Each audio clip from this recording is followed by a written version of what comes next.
نصیر صاحب، supreme court نے زبانی معاہدوں کے لیے سخت معیار ثبوت کی شرط رکھی ہے. ذرا آپ تھوڑا سمپلیفائی کر کے اس کو بتائیے گا کہ اب ایک عام آدمی کو زبانی معاہدہ ثابت کرنے کے لیے کن بنیادی چیزوں کی ضرورت پڑے؟ جی بسم اللہ الرحمن الرحیم، بہت شکریہ. دیکھیں جی، ہمارے دین کی بھی کمانڈ ہے کہ قرآن پاک میں ہے سورہ البقرہ میں کہ آپ جب بھی کوئی معاملات کریں، کوئی قرض لیں تو اس کی تحریر کر لیں اور گواہان مقرر کر لیں تاکہ ایک سند رہے، تاکہ اس کو ثابت کرنے میں آسانی ہو. اسی کمانڈ کو لیتے ہوئے قانون شہادت آرڈر ہے 1984، اس پہ آرٹیکل 17 جو ہے اس میں بھی جو ہے وہ کہا گیا ہے کہ کوئی بھی معاہدہ جو فائنینشیل اوبلیگیشنز کی بابت ہے تو اس کے لیے جو ہے وہ 2 گواہان کی شرط رکھی گئی ہے، اور اگر 2 خواتین ہیں تو اس کے مقابلے میں 1 مرد کہا گیا ہے. اور یہ آرٹیکل 17 جو ہے یہ بات کرتا ہے competency and number of witnesses کی. اچھا، اب اسی طرح جو ایگریمنٹ ہے، ایگریمنٹ کو کانٹریکٹ ایکٹ کا جو ہے وہ سیکشن 2H میں اس کو بیان کیا گیا ہے. یعنی کوئی بھی شخص 2 افراد انیشلی آپس میں ایک پرپوز کرتا ہے، دوسرا اس کو ایکسیپٹ کر لیتا ہے تو دے انیشلی ایگریڈ ہو جاتے ہیں کوئی معاملہ کرنے کے لیے. اچھا، کوئی بھی ایگریمنٹ جو ہے تحریری یا زبانی ہو سکتا ہے، لیکن جب آپ زبانی کرتے ہیں تو قانون یہ کہتا ہے، اس ججمنٹ میں بھی یہی کہا گیا ہے کہ جو بندہ زبانی طور پہ کہتا ہے کہ جی ایگریمنٹ میرا ہوا ہے تو آنر سے یا بار پروف بھی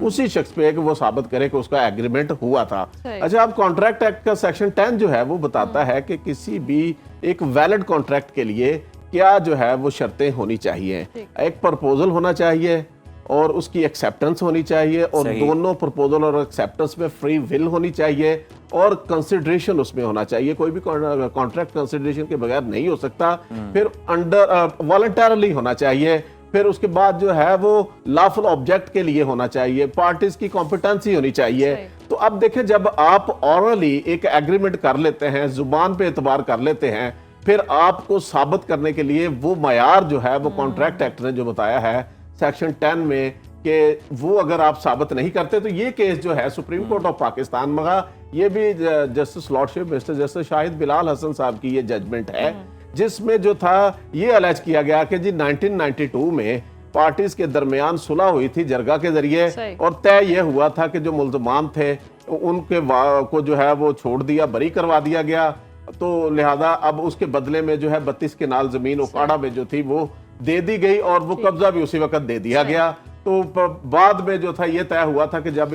ان کے نام پراپرٹی ہو جائے گی یا ٹائٹل کلیئر ہو جائے گا تو پھر ان کے نام میوٹیشن کروا دیا جائے گا. تو 2016 میں اسی کنٹروورسی کو لے کے کیس دائر کیا گیا کہ جی ان کے نام میوٹیشن ہو گیا، یہ اب ہمارے نام نہیں کروا رہے. جو دعویٰ ٹرائل کورٹ نے پہلے انیشلی خارج کر دیا تھا، تمیل مختص کا دعویٰ تھا، کیا کانٹریکٹ اورلی بنایا تھا کہ جی 1992 میں ہمارے درمیان ایک کیس ہوا تھا، کریمنل کیس، جس کی صلح جرگے نے کروائی تھی، اور اس کے عوض ہم نے ان کو بری کروایا تھا. تو ان کو جو ہے وہ اس کے عوض جو ہے وہ 32 کنال زمین جو تھی دی تھی. پھر اس کی اپیل کی گئی، جب دعویٰ تمیل مختص کا خارج ہو گیا، اپیل میں عدالت نے کچھ ایڈیشنل ایشو فریم کر کے واپس نیچے ٹرائل کورٹ کو بھیج دیا. ٹرائل کورٹ نے وہ دعویٰ ڈکری کر دیا، کہا کہ جی آپ 32 کنال زمین کا میوٹیشن ان کے نام کروائیں. پھر اپیل دائر کی گئی، غلام احمد آئی تھنک جو سپریم کورٹ میں پٹیشنر گیا بن کے، تو ڈسٹرکٹ اینڈ سیشن جج نے بھی وہ اپیل جو تھی خارج کر دی اور دعویٰ ڈکری جو ہے مینٹین رکھا. پھر ہائی کورٹ میں ریویژن دائر کی گئی، ہائی کورٹ نے بھی یہ فیصلہ برقرار رکھا. تو اب یہ 3 عدالتوں کے فیصلے جو تھے،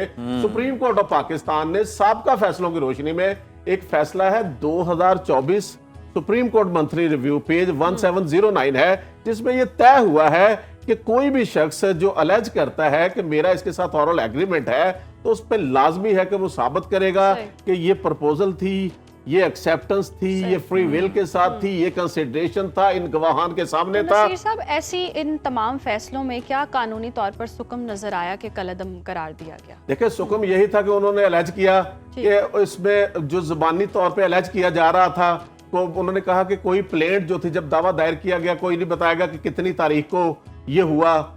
کن گواہان کے سامنے ہوا،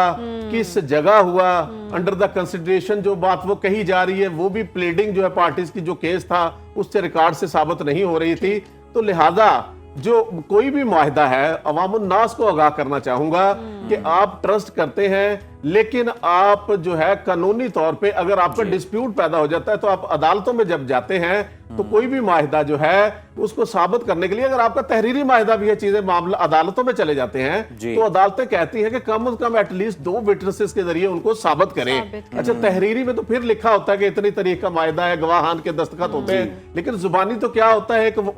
اسپوکنلی ہوتا ہے, ورڈز کے ذریعے ہوتا ہے, تحریر ہوتی نہیں, الیج کیا جاتا ہے. تو اب جو الیج کرتا ہے اس پہ لازم ہے کہ وہ بتائے کہ یہ تحریر ان لوگوں کے سامنے ہوئی تھی اور یہ تحریر اتنی تاریخ کو ہوئی تھی, اس اور جگہ اگر پہ ہوئی تھی. وہ جو زبانی معاہدہ گواہان ہی دنیا سے گزر جائیں تو پھر وہ کیا بنے گا اس معاملے کا؟ دیکھیں جی بس پھر اس معاملے کا تو اللہ ہی حافظ ہے. جب آپ زبانی ایگریمنٹ کرتے ہیں قانونی طور پہ آپ کو کانٹریکٹ ایکٹ میں یہ تو بتا دیا گیا کہ آپ کوئی بھی ایگریمنٹ زبانی تحریری کر سکتے ہیں, بٹ اس کو ثابت کرنے کے لیے پھر آپ کو اس کو ایک لافل انفورسیبل ایگریمنٹ بنانے کے لیے آپ کو یہ انگریڈینٹ ثابت کرنے پڑیں گے. نہیں پڑیں گے تو آپ اس کے کانسیکوینسز فیس کریں گے. اب دیکھیں نا, آپ ایک پراپرٹی ہم خریدتے ہیں, سیل ڈیڈ کرتے ہیں, اس کو رجسٹرڈ کرواتے ہیں, کوئی ہبہ نامہ لکھا جاتا ہے اس کو رجسٹرڈ کروایا جاتا ہے, یا کوئی بھی معاملہ ہوتا ہے تو آپ شہری جو ہے دیکھو کچھ ڈاکومنٹس ایسے ہوتے ہیں کہ جن کی رجسٹریشن آپشنل ہوتی ہے لیکن جن کی مینڈیٹری ہوتی ہے, کمپلسری ہوتی ہے, تو اگر ہم اس کو رجسٹرڈ نہیں کرواتے تو پھر ہم اس کے کانسیکوینسز فیس کرتے ہیں. لہذا عوام الناس جو ہے کوئی بھی تحریر کرے, دین کی کمانڈ جو ہے اس کو فالو کریں کہ تحریر کر لیں. قانون شہادت آرڈر آرٹیکل 17 جو ہے وہ بڑا واضح کہتا ہے کہ لین دین کے معاملات کریں تو اس میں گواہان مقرر کر لیں. تو اسی طرح عدالتوں میں بھی جب کیسز دائر ہوتے ہیں کہ جب آپ اپنا کیس دائر کرتے ہیں, دوسری طرف سے جواب دائر کیا جاتا ہے, پھر اس میں شہادت آتی ہے, دونوں پارٹیوں کی اس پہ جرا ہوتی ہے, تو پھر یہ ساری چیزیں ریکارڈ پہ لانی ضروری ہوتی ہے کہ یہ چیزیں ہوئی تھی, ان گواہان کے سامنے ہوئی تھی, اس جگہ ہوئی تھی, اتنی تاریخ کو ہوئی تھی, فری ول سے ہوئی تھی. نصیر صاحب ویسے اب تو ویسے بھی ڈیجیٹل سارا دور ہے, اب تو کمپیوٹرائز ہر چیز ہو رہی ہے, سب کچھ اویلیبل ہے, اور یہ بھی ہم دیکھتے ہیں کہ بہت سارے, اس کو ذرا سمپلیفائی کر کے بتائے گا, بہت سارے لوگ ایسے ہیں کہ ہم جی بہت عرصے سے یہاں رہ رہے ہیں یا یہ چیز ہو رہی ہے, قبضہ ہمارا ہے, طویل عرصے کا قبضہ, عادی ملکیت. میں آپ کو آپ کے توسط سے آگاہ کرنا چاہوں گا. آپ کو پتہ ہے پچھلے مہینے یا 2 مہینے پہلے پنجاب گورنمنٹ نے ایک قانون بنایا جو کہ امویبل پراپرٹی کی پروٹیکشن کا آرڈیننس بنایا تھا, جو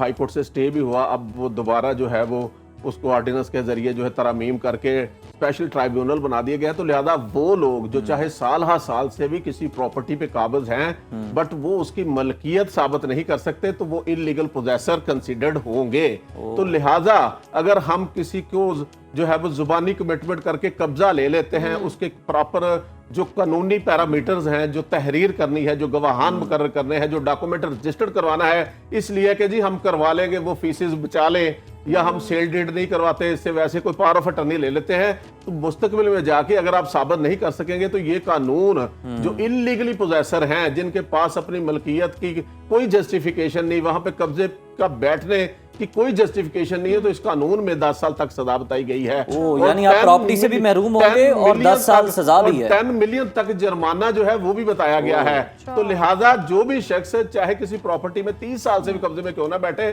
اس کو قانونی طور پہ وہ جسٹیفائی نہیں کرتا, اس کے پاس ملکیت کے پراپر ڈاکومنٹ نہیں ہے, اس کے پاس رجسٹرڈ ڈاکومنٹ نہیں ہے, میوٹیشن نہیں ہے, تو پوزیشن جو ہے وہ اس کی ملکیت نہیں ہے. بالکل ٹھیک ہے, یہ نقطہ کلیئر ہو گیا. کمبو صاحب ایک سوال اور ذہن میں آ رہا ہے اور بہت سارے لوگ اس مسئلے کا سامنا بھی کرتے ہیں. چلیں آپ نے تحریری معاہدہ کر لیا, زبانی معاہدے کو تو ہم سائڈ پہ رکھ دیتے ہیں, تحریری معاہدہ آپ نے کر لیا, اس کے اندر گواہان بھی آپ نے شامل کر لیے, لیکن گواہان اگر سائڈ بدل لیں پھر قانون کیا کہتا ہے؟ دیکھیں ہوتا یہ ہے کہ آپ نے تحریری معاہدہ کر لیا,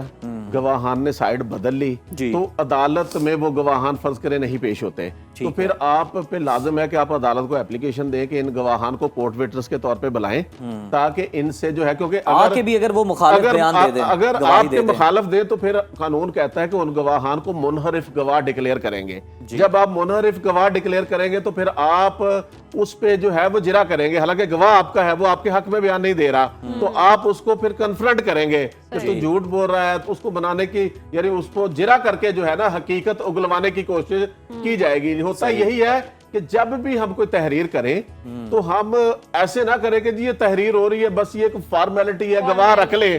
گواہ اپنے رکھنے وہ رکھنے ہیں جو آپ کی دسترس میں بھی ہوں, جن گواہان پہ آپ کو ٹرسٹ ہو. کل کو وہ ٹرانزیکشن آپ کو عدالت میں ثابت کرنی پڑے تو وہ آپ کو عدالت میں جا کے بہت شکریہ آپ کا نصیر کمبو صاحب, یہی میرا مقصد تھا کہ یہ نقطہ جو ہے وہ واضح ہو جائے.